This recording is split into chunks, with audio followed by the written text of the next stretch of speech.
You're listening to Convenience Matters, brought to you by Nax.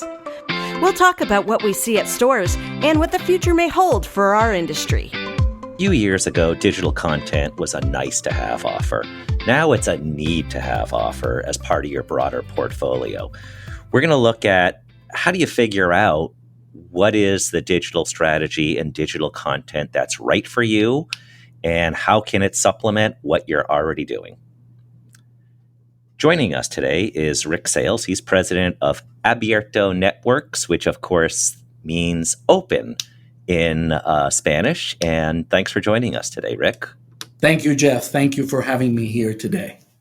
And open for business, open for new ideas, open for a great discussion today. So, I kicked off by saying digital content is really part of a portfolio now. And some people may say, well, digital content, what is it? So let's talk about digital content at its broadest. What is it?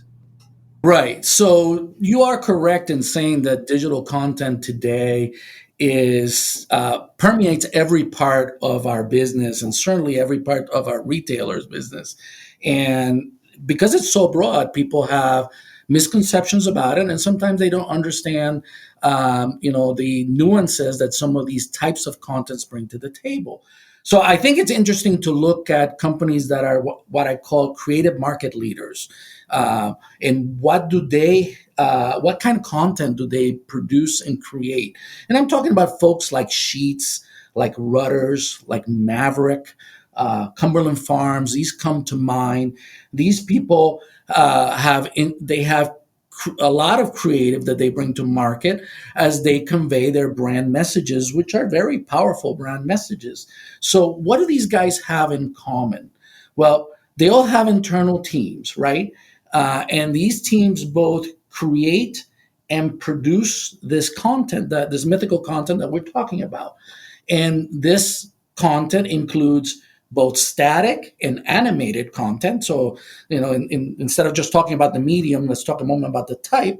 Some of this content is digital, but it's designed for print, versus static content for the forecourt or the store versus fully animated video.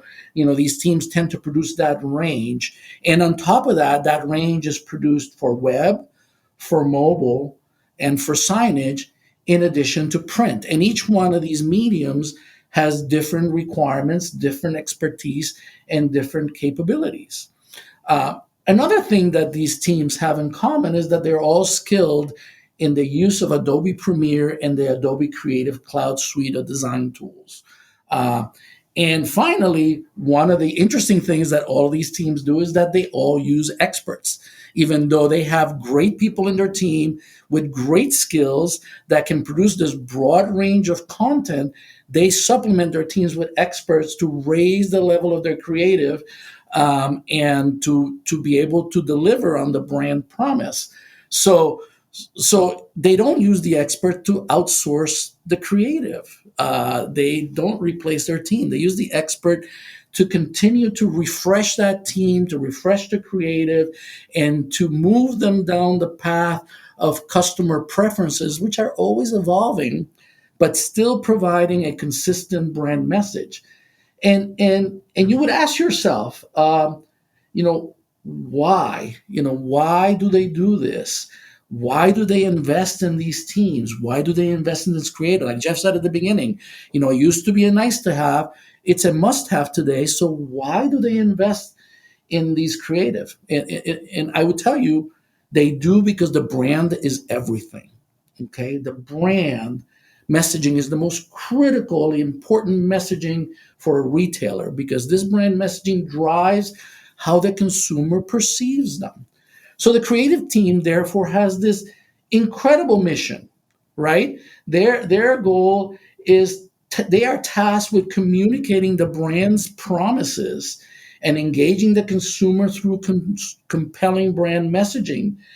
And creative design is the language that they use to deliver these brand promises, and they use it differently depending on the medium, and they expand their ability to do that with knowledgeable experts.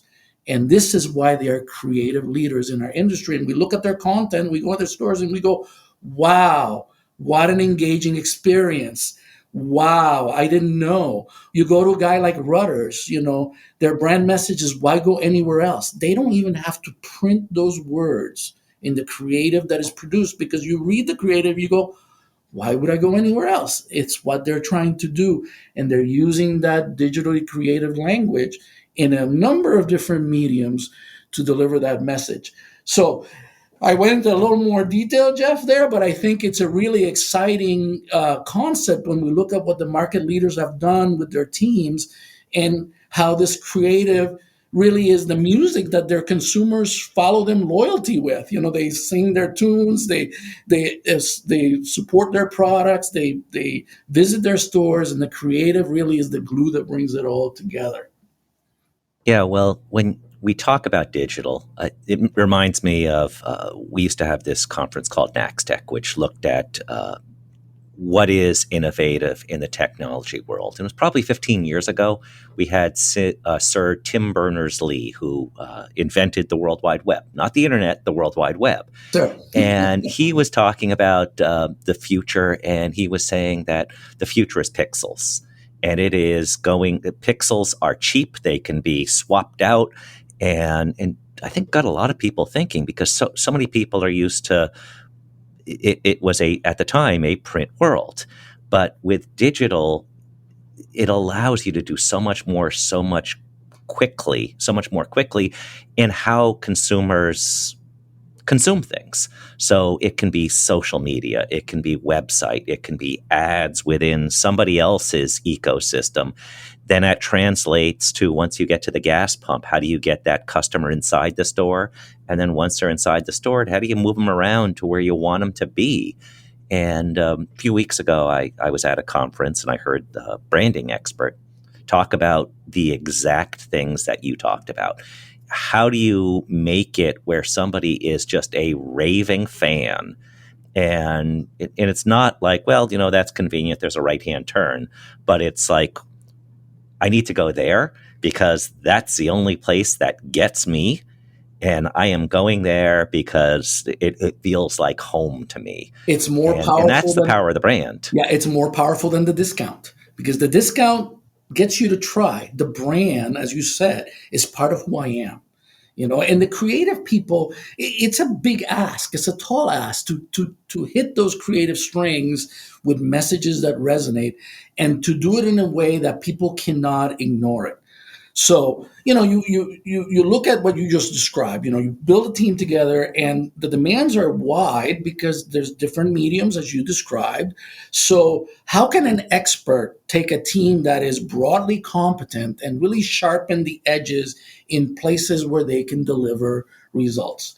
Well, I think for today's conversation, there's 3 areas that I think really matter. One is, how do you increase your team's expertise and specialized knowledge? How can you do that? And how can you do that continually? Or as compared to, you and I are professionals, we've lived in industry all our life. We've gone to 1 million training courses, right? And you go and you train and you come back and you remember some of that. And over time, you forget a lot of it. But an expert that's part of your team works on that continuous development, right? We're evolving towards making better and better content. We're taking those steps that take us there. They also help you keep it fresh by unleashing the creativity and the design innovation of your team. Very difficult for business people to do this because we think in very structured ways. And I often talk about the difference between a creator and a producer. And you have both of them in your creative team. The creator wants the blank sheet. They want to translate the message visually. The producer wants the template. The producer wants to implement the brand strategy that's already been defined. And you need both players together. So how do you get those players to expand their creative envelope? The expert can help, and I'll talk about that in a moment. And finally, and I put it at the end because it's kind of intuitively obvious and is low-hanging fruit, this whole issue of bringing best practices.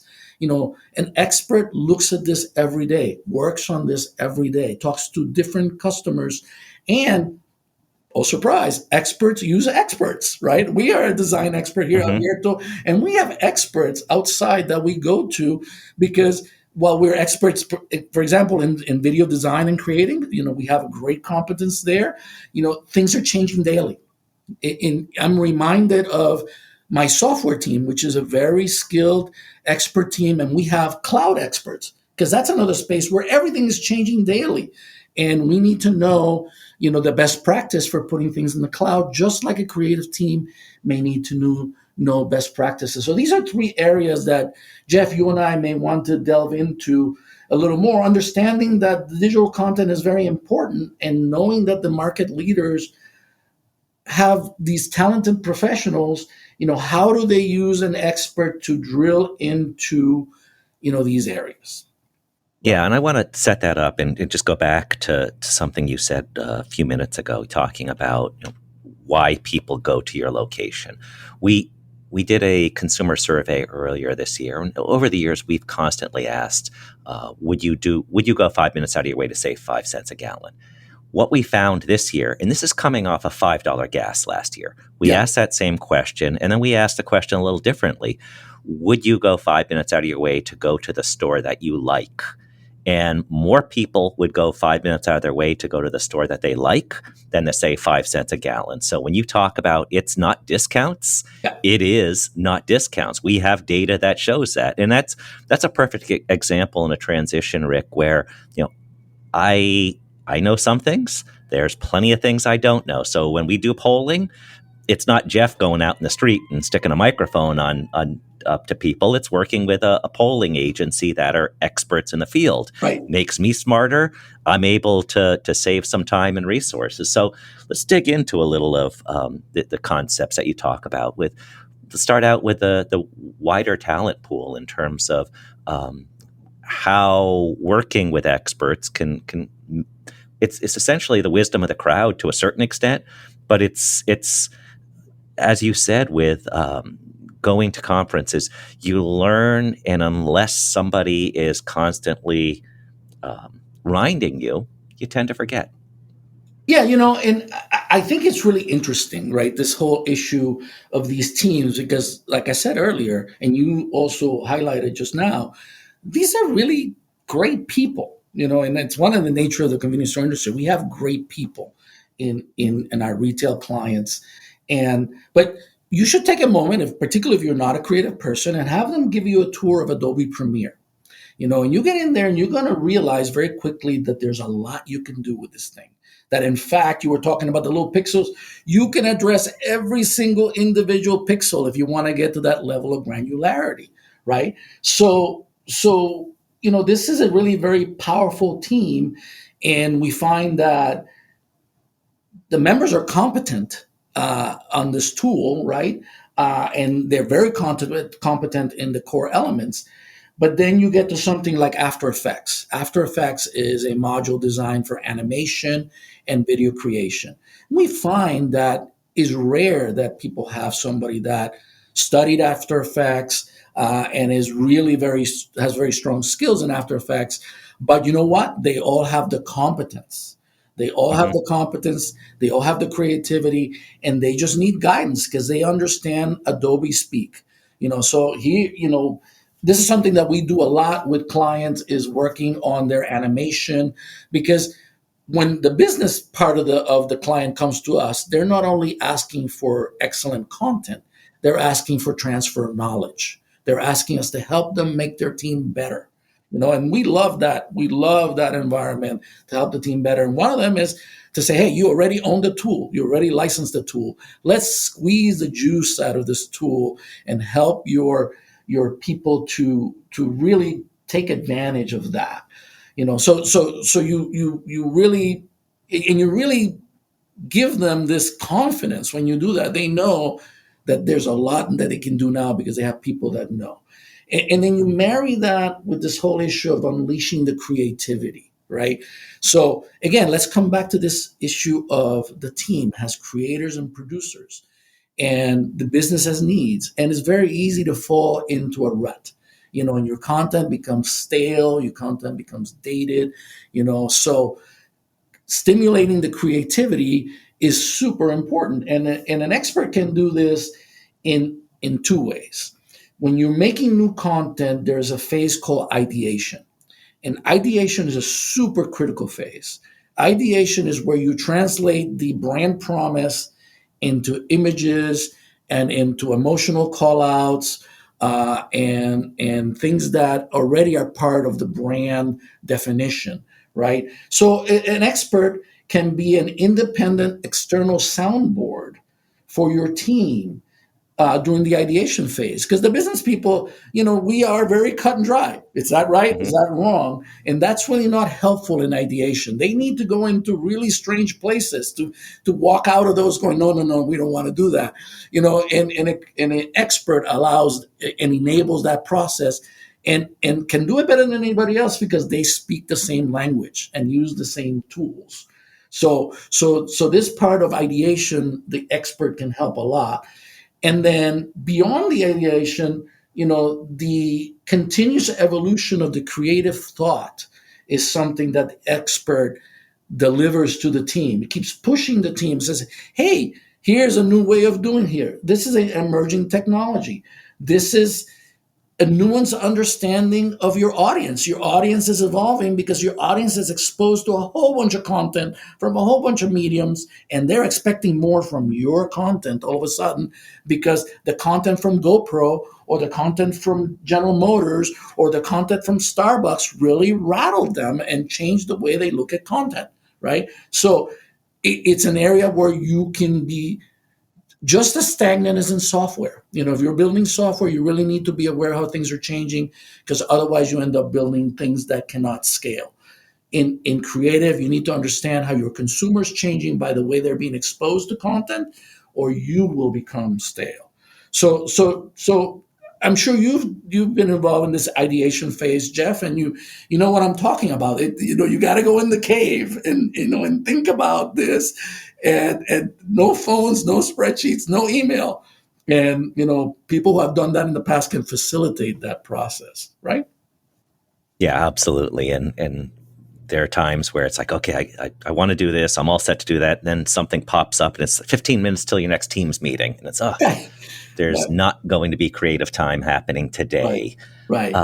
And the other thing that you talked about is we all have so much content and we all want to tell stories. So you have all this content. You want to have engaging storytelling, and it's that middle in between. At the same conference, I heard this phrase, data obesity, I think it was, related to we have way too much data. It also applies to content. We have way too much content that is just sitting there waiting to be tapped. Yeah, So yeah. when Abierto works with a client, how do you set up the whole process? What are the 2 or 3 things you do when you first meet with a client and say, this is how we do it, this is the outcome, you are absolutely going to be happy with this process? Well, I think the number one thing that we do first is to listen. I have great respect for our retailers in the industry, and I know that every single one of them knows what they want to do. And I know every single one of them has a very good understanding of their consumers and their geography. And if you listen, you can learn a lot from them. And so our goal is first to listen so we can understand how to augment their capability. We're not a replacing company. We're a partner. I had one of my founder investors always told me, he said, this is not a sprint, it's a marathon. And we view it that way. This is a long-term relationship because, there are things that we bring to the table that are very practical, right? And in that early stage when we're listening, we're trying to convey the benefit to that business unit. And one of the benefits is this issue of continuity, right? Creative teams, by their very nature, have turnover, right? So you're going to develop people that are going to grow and become experts, and either you're going to promote them or they're going to find a new job or things in their lives going to happen. And I've seen it happen so many times that, you have starts and stops in the creative, and you lose the message.